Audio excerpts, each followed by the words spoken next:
This was a part of Boston in the 1870s, the age of Longfellow and Emerson and Lowell, of hoop skirts and bustles, of gallantry and sideburns and most fastidious manners known as genteel.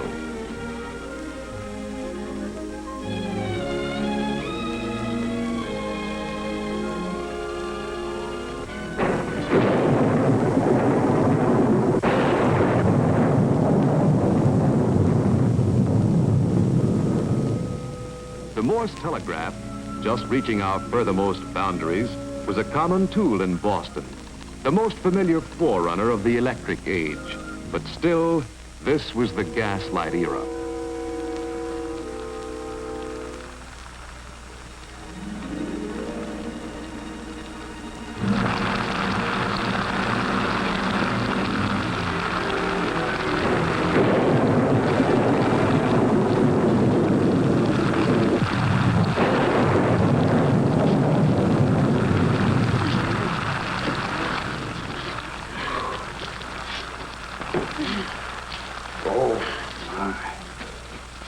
Peter, remember we were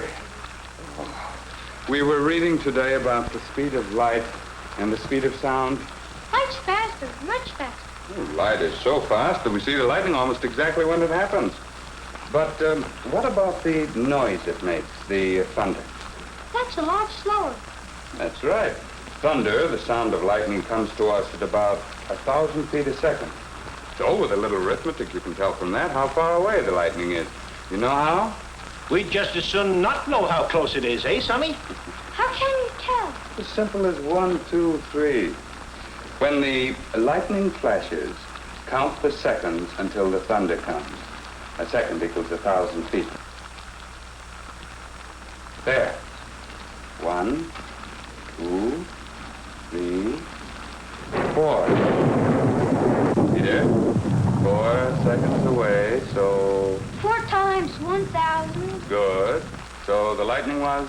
4,000 feet away from me. Pretty close, that. Very close. Thunderation. Too dag-nab close for your sincerely Willis J. Walton. That was a real rip snorter. I guess there's one advantage to being deep like those dummies over there.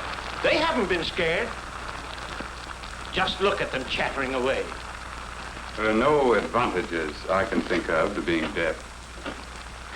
There is a special disadvantage, I should say, in being deaf to warnings of danger. Well, that's one way of looking at it. Better be dumb than deaf is what I say. But I guess they go together, right? Wrong? What did you say? I took leave to differ with you. I said wrong. I couldn't hear you. It looked like you said wrong. That's what I did say. I said wrong, and you read my lips. I can't read lips. Nobody can. And when you're deaf, you're dumb. My dear sir, the organs of speech are in no way affected by deafness. The deaf person is mute simply because he cannot hear and hasn't been taught to speak. A contradiction in terms, sir. A most illogical contradiction. The deaf-mute speech organs may be intact, agreed, but if he can't hear a word, how? How in the name of all that's sensible is he, an idiot, going to learn to say it? Mr. Walton, my hearing must be failing me. I could have sworn you used the word idiot. I did. And in many states, the law classifies them as idiots. And that's practical. No speech, no language. And you can't think without language. And you can't undo the work of the Almighty. The Almighty is far more merciful to the deaf child than we, Mr. Walton. Than we? What do you mean? Nature inflicted upon the deaf child but one flaw. One little flaw, imperfect hearing.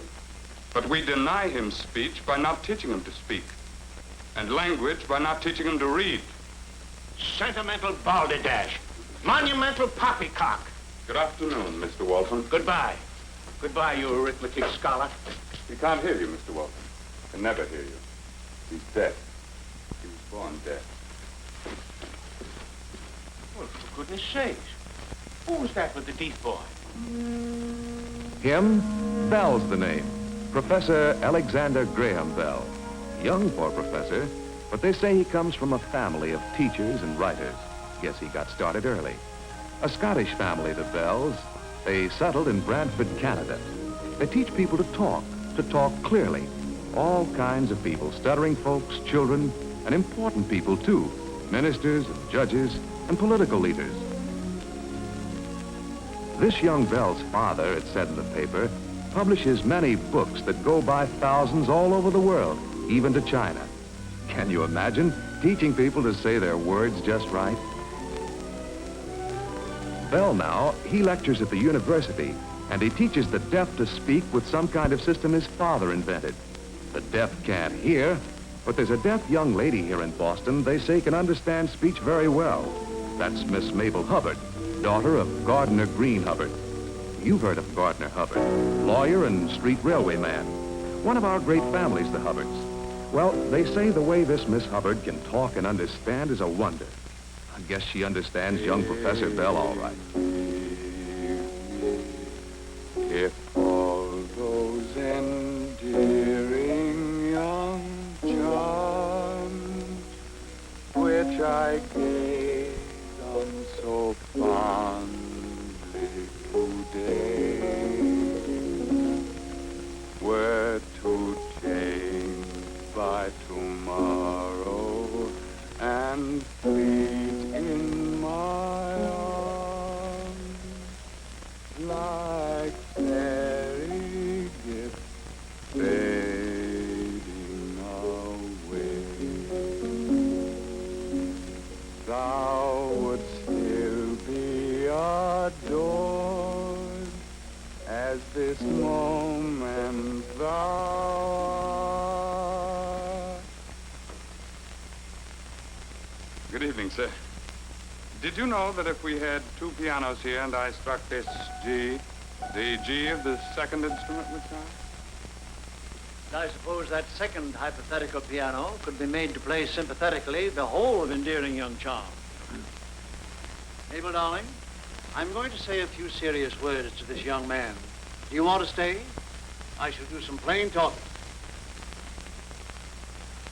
Stay, Father. Very well, you stay. Now, Mr. Bell, you listen to me. We've gone into business together, you and I. Yes? When you outlined your idea of finding a way to send several more telegraph messages at the same time over one wire, we arranged, without formalities, without contracts, for me to enter into your plans as a partner. Do you remember that? Of course I remember it. You and Mr. Sanders were to supply the costs of the experiment. You want an accountant? I certainly do. Father. You are squandering, or at least mismanaging, the only essential asset we have in this enterprise. Do you know what that is? I quite fail to follow. If you think for a moment... Keep your seat, Mr. Bell. The only thing we can't get on without is you. Now, I haven't had detectives following you. It just happens, quite by chance meetings with various acquaintances of mine and admirers of yours around Boston today, that I'm able to follow your activities in some detail. At 9 o'clock, you are lecturing at Boston University. The power of this apparatus, gentlemen, is to me almost the unsurpassed marvel of nature. This is a formidable piece of machinery, even in the ear of a baby. And yet, the buzz of a gnat, a dried leaf tumbled in the wind, has the power to move it, to make a telegraph to the brain. By 11 o'clock, you had reached the Fuller School. The school has 3 good teachers now, but you stayed there for 3 hours and had nothing to eat but cake. How you reached the normal school by 3 o'clock, only you know. But there you were, starting a new class of prospective teachers for the deaf. I presume you've been in the laboratory since then. Oh, yes. Yes, sir, and I must tell you... Mr. Bell, these are all highly praiseworthy activities.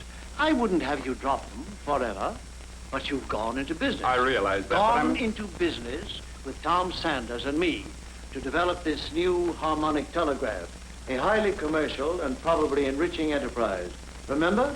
It seems to me that if you gave your full attention to the telegraph, you'd soon have time and funds for other things, and for work on that obsession of yours, the transmission of speech by telegraph wire. Oh, yes, I sir. just hope for all of our sakes that you slow down before you break. I realize that, sir. Please forgive me. I am not well organized, but I came here to tell you something amazing, beyond anything we'd foreseen. This is a reed, Mabel. This simple little thing. We tune them, you see. Two of them, tuned to the same pitch, will vibrate together when electric current is applied to them. While presumably reeds differently tuned on the same line will not react. He means all reeds will be silent unless they receive impulses from instruments tuned to them. Exactly. And the same wire, we hope, may be used for many telegraph messages at one time. Now, Tom Watson and I were preparing for a test. I was adjusting this reed, this very reed, in this manner. Watson was in another room operating the transmitting reed when I heard something. It was like nothing ever heard before. Yes, Alex. I ran to Watson and said, "What happened? What did you do?" What had he done? This. Just this. Hear it? A slight twang, Mabel. A piece of metal vibrating. And so, Mr. Bell, what was the wonderful thing that you heard? This same sound. Diminished, the murmur of it. This. Really, Alec? Don't you see? Tell us, Alex. A sound was transmitted. Not a signal, not the clack of a telegraph. This little thing moving over this coil had generated an infinitesimal current, varying, modulated like speech. It came from Watson over there to my reed over here. It duplicated exactly the sound over there in this reed in my hand. So simple. I must say I'm still at sea. If Watson's voice had vibrated his reed, I should have heard Watson's voice on my reed. But you didn't hear it. How could you? Well, by using a parchment diaphragm, sir. A diaphragm attached to the reed. By a diaphragm, very like the top of this hat. You'll try it, I suppose? Of course. Tonight, in an hour. Watson has been working on it all day.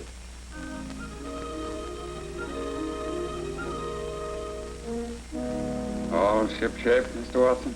All ready, Mr. Bell. Thank you. Thank you very much. No, Tom, Yes, sir.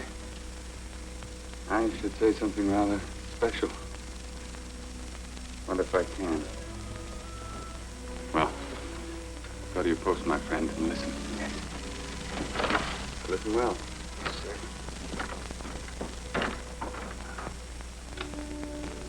Something important.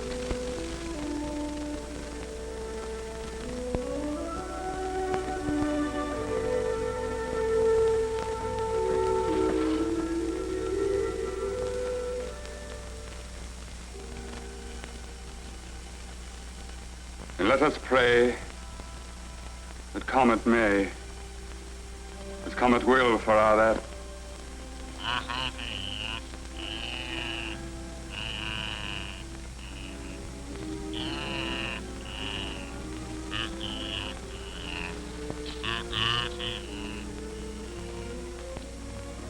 That man to man the world o'er shall brothers be forever.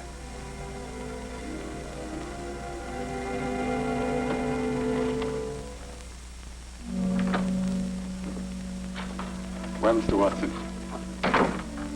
I heard your voice. I'm sure it was your voice. I couldn't make out the words. I couldn't just catch them.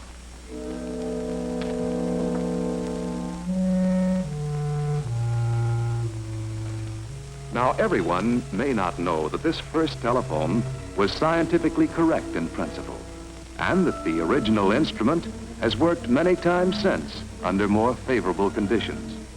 Bell himself couldn't know this at the time. So months of tireless study and rebuilding, endless testing went by. Months went by and winter came before the telephone performed a characteristic service with its first intelligible sentence.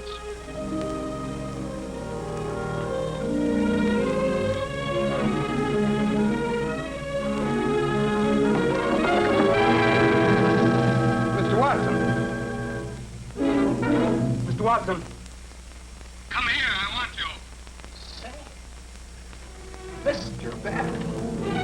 Mr. Bell.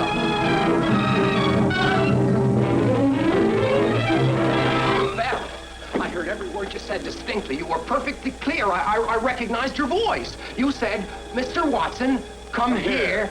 I want you.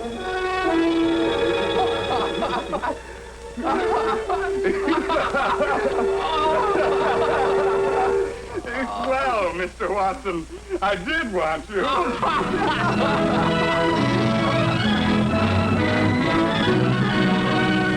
And that's how it happened.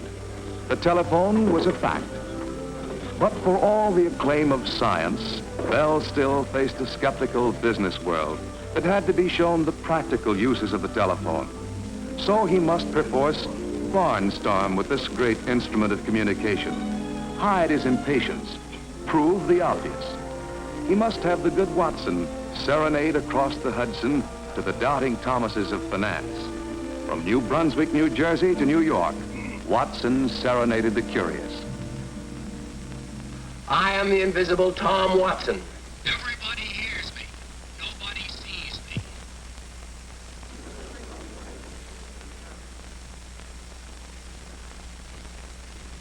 Ahoy! Ahoy, Mr. Watson. Will you oblige us with a song?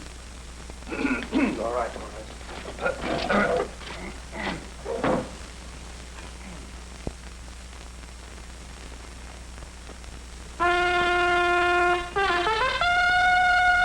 Do not trust him, gentle lady, though his voice be low and sweet.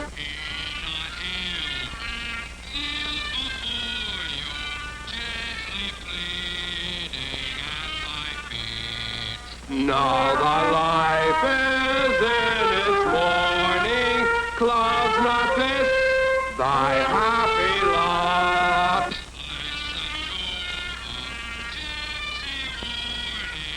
Gentle lady, trust him not.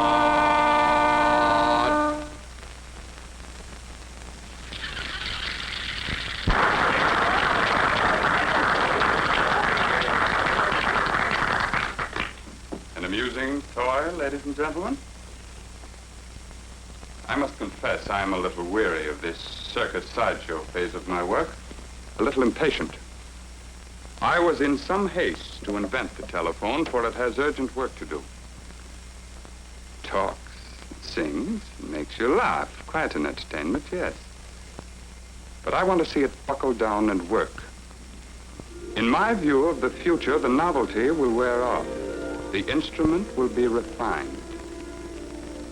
It will grow light, convenient, and familiar to every hand. A common tool within the means of every factory, business, every home, and connected to a central switching office which can connect any two subscribers in a matter of seconds.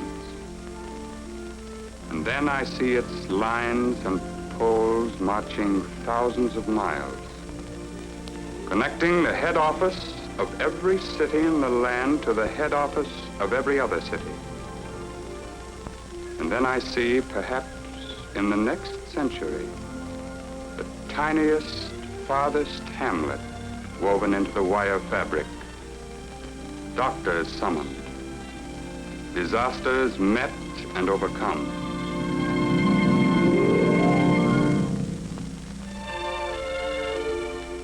So that was Bill in 1876. When I was your age, starting in here at the laboratory, that's what impressed me most about Bell. Having done this great thing right at the start. I used to say that's the way I'll handle my career. However, now that the boy has grown older, you know, I get the same inspiration from the way he has carried on in all directions. The variety of the man's thinking. At 37, to take a case, he developed with two associates the wax phonograph record, financed it with an award from France for telephonic achievement. And all the earnings of the phonograph record patent went to founding the Association to Aid the Deaf.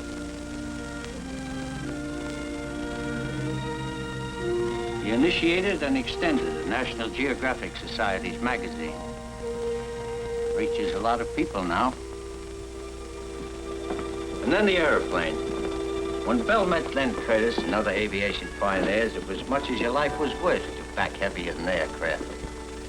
But from that meeting of minds, the association then formed, came new ways of controlling flight. But he never forgot the death. He spent 6 years without compensation, taking a national census of death. And it all ties together somehow. Widening horizons for the deaf, widening horizons of the mind, communications, transportation.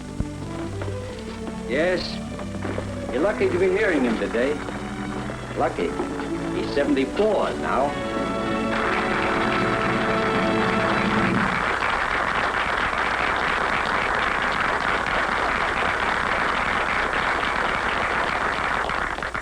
Gentlemen, young gentlemen,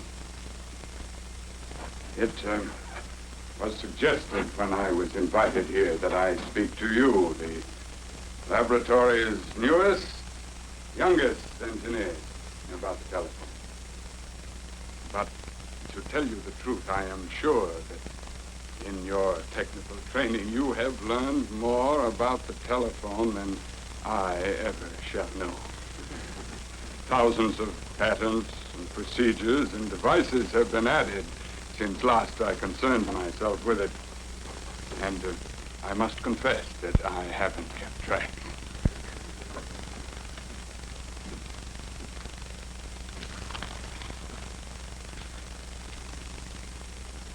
The telephone system today is a blend of thousands of minds and ideas.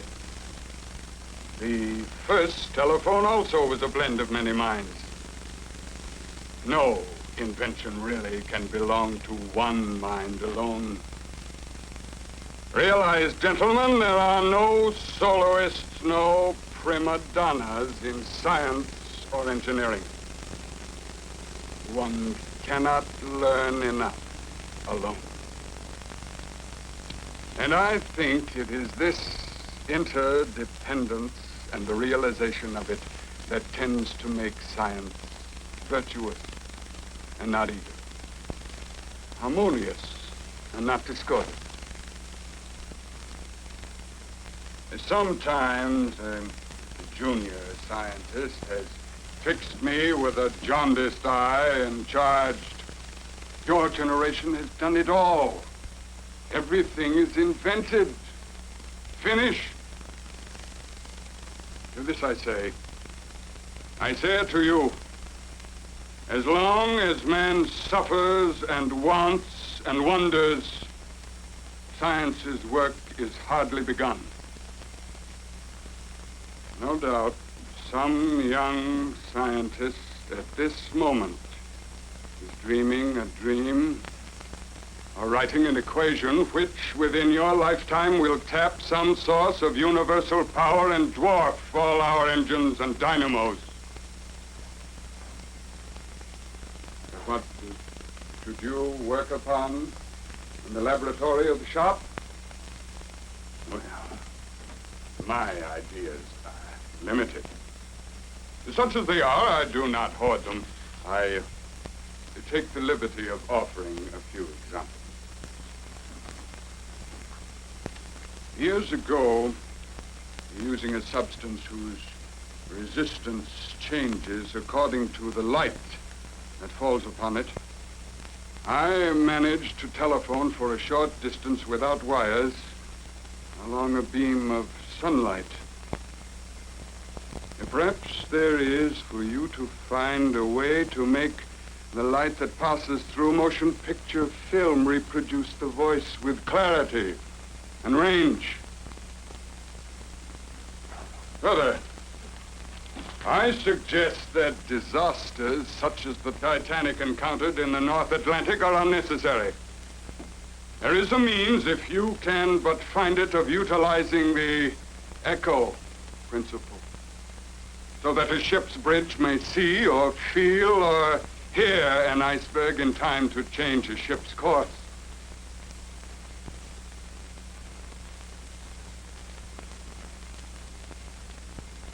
Now, I give you one of my failures to ponder.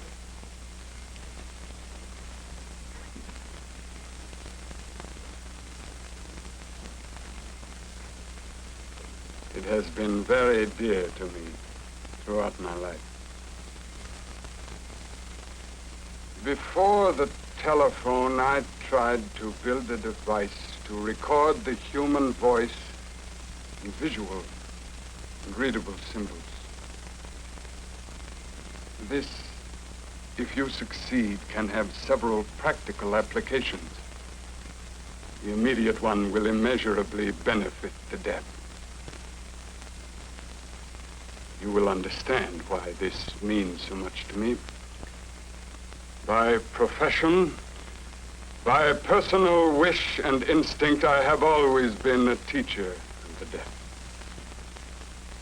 This, then, is an assignment from me to you. A rather special thing in the greater picture of science. But, young gentlemen, I toss you that brand with this final word.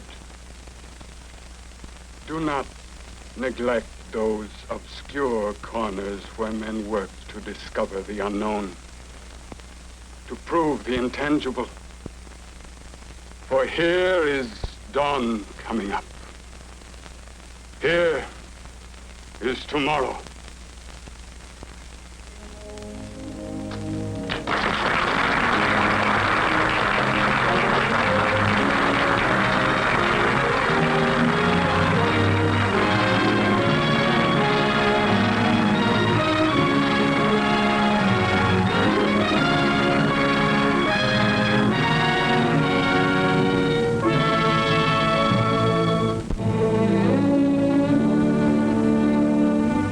Many scientific minds working together in many places have since brought forth much that Bell's prophetic vision foresaw.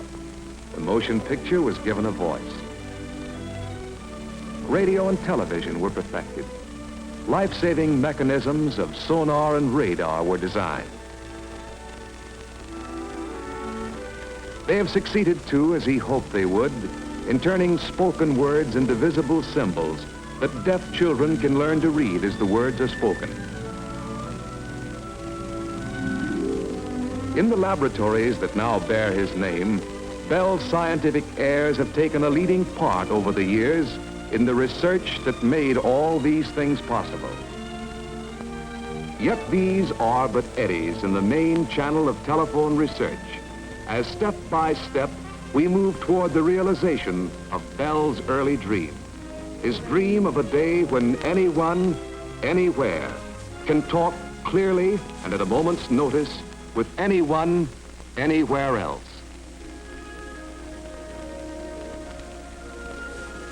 And let us pray that come it may, as come it will for all that man to man the world o'er shall brothers be for all that.